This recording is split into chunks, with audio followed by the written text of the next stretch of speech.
Coming up on Mountain News at 5:30, we are just 1 week away from the Iowa caucuses. More about the presidential hopefuls' messages to voters in the Hawkeye state. And a federal appeals court is set to decide whether Donald Trump is immune from criminal charges. Plus, a wet and windy forecast is looming. Those details coming up as Mountain News at 5:30 starts now. Dedicated to Southern and Eastern Kentucky, this is WYMT Mountain News at 5:30. Good evening, I'm Olivia Calfee. We have enjoyed a nice start to the work week, but a strong weather system looks to move into our region.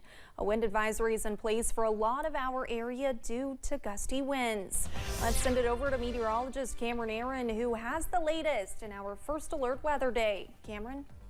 Yeah, Olivia, we are tracking some nice weather this evening. As you can see on the radar, we are dry, but it does not take too far away of a look to see that more of that moisture, also that snowy weather over Missouri, some severe weather over Louisiana, also Texas and Mississippi. And this weather system is pushing into our direction as we go into late tonight, also by Tuesday and for the first half of your Wednesday. So we are tracking some big changes, all thanks to this strong weather system. We do have a wind advisory in place for everyone besides Lawrence County, also Wayne County, West Virginia, but even there, some strong winds are possible. We could see winds up to 30, 40, or 50 miles per hour at times, and that could possibly lead to maybe a few power outages as well. And this advisory is in place through 7 o'clock on Sunday. So we do have a first alert weather day in place for some different threats, the main threat being strong gusty winds, but also watching out for some heavier pockets of rain, also a little bit of a changeover from rain to a wintry mix or snow showers as we go into late Tuesday, also early on Wednesday.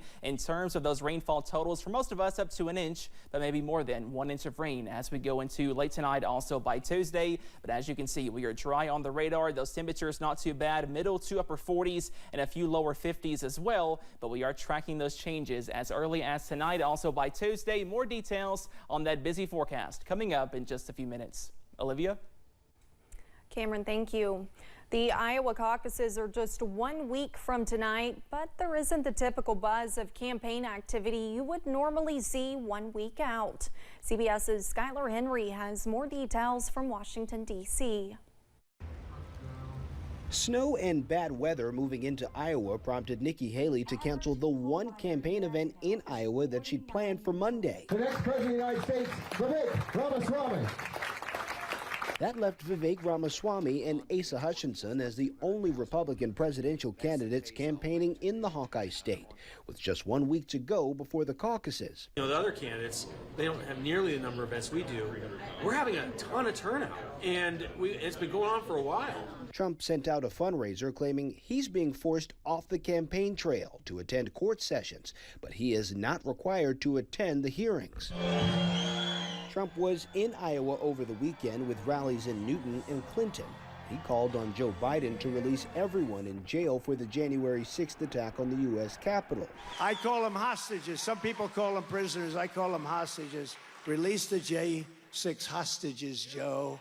Do you think that this primary caucus season will be hinged to January 6th in any way? Rachel Payne Caulfield, the co-chair of the political science department at Drake University, says at this point, any narrative tied to January 6th appears to be helping Trump. As indictments started to come down, I think what it really did is it actually provided kind of a loyalty test to his supporters, right? And so it made more people rally around him and say, no, we really want to protect this guy. In anticipation of a general election rematch, President Biden also invoked January 6th in a campaign speech last week, calling Trump's candidacy a threat to democracy. Skylar Henry, CBS News, Washington. Biden held another campaign event in South Carolina today, speaking at the Charleston church where a white supremacist killed 9 churchgoers. California Governor Gavin Newsom has announced a special election to replace former House Speaker Kevin McCarthy that will take place this spring. Newsom said the primary for the special election is set for March 19th, with the special election to take place on May 21st. McCarthy, who represented California's 20th congressional district, announced his resignation early last month. The announcement came after his unprecedented ouster as Speaker of the House last fall. House Republican Larry Bucshon is retiring at the end of 2024 session. The Indiana congressman made the announcement Monday, saying he will not seek an 8th term. He did not say what led to the decision, only that it became clear to him over the Christmas holiday with, quote, much discernment and prayer. Bucshon was first elected to the House in 2010. He won his last re-election to represent Indiana's 8th congressional district with around 65% of the vote. Texas State Senator Roland Gutierrez has kicked off his U.S. Senate campaign. The Democrat is challenging incumbent Republican Senator Ted Cruz. Gutierrez's first campaign stop was in Nueces County in the southeastern part of the state. He represents towns and cities that include Uvalde, the site of a mass shooting in 2022. A gunman shot and killed 19 children and 2 adults. Gutierrez says part of the reason he is running is because of what happened in Uvalde. A federal judge has barred former President Trump from arguing about the verdict in the first E. Jean Carroll case at the upcoming damages trial. Last year, a jury found Trump sexually abused Carroll and defamed her when he said in 2022 he didn't rape her, did not know her, and that she was not his type. It found Trump sexually abused the columnist but did not rape her in the 1990s. Former President Donald Trump is expected to appear in person tomorrow at the U.S. Court of Appeals for the District of Columbia Circuit. Trump's attorneys plan to argue to the 3-judge panel that Trump is immune from prosecution, in part because his actions, especially on January 6, 2021, were effectively part of his official responsibilities. Gray Television's White House correspondent John Decker, who is also an attorney, has a preview of tomorrow's hearing.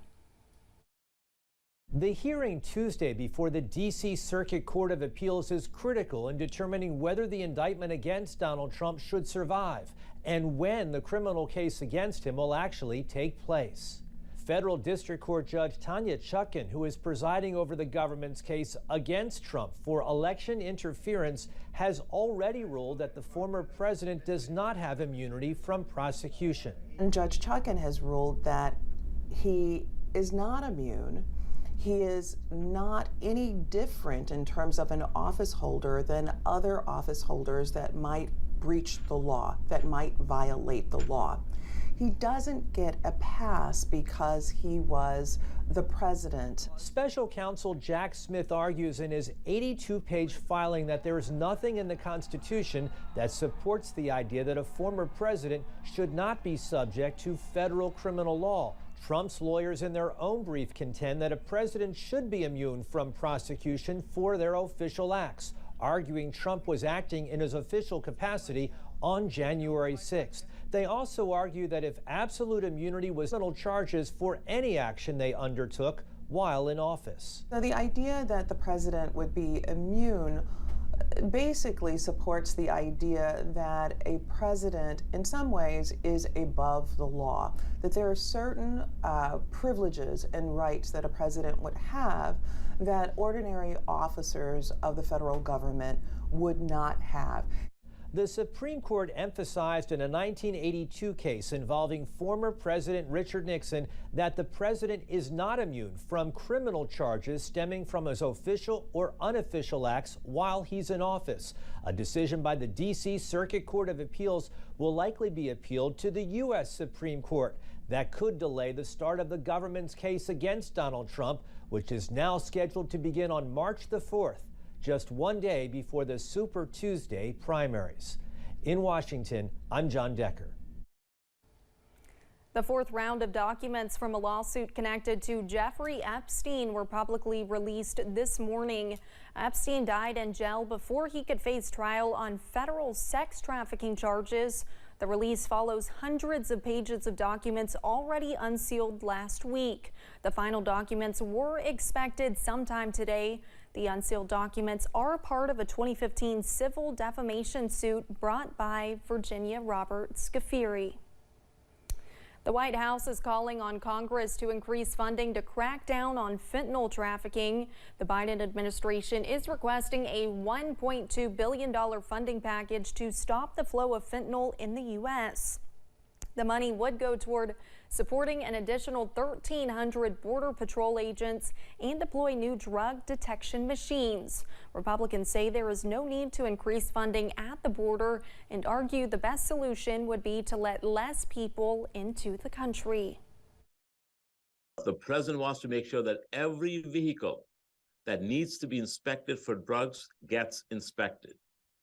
And that's what he's asking Republicans to do. And we hope that we can agree on that 2% is not acceptable, 17% is not acceptable, but something that has happened through past administrations. The White House says about 90% of fentanyl coming into the country arrives through legal ports of entry. Coming up on Mountain News at 5:30, experts say the beginning of a new year is a great time to take a look at your budget. We share the best steps to take if you're just starting out. And a wind advisory is in place as a potent weather system rolls through. Those details coming up next.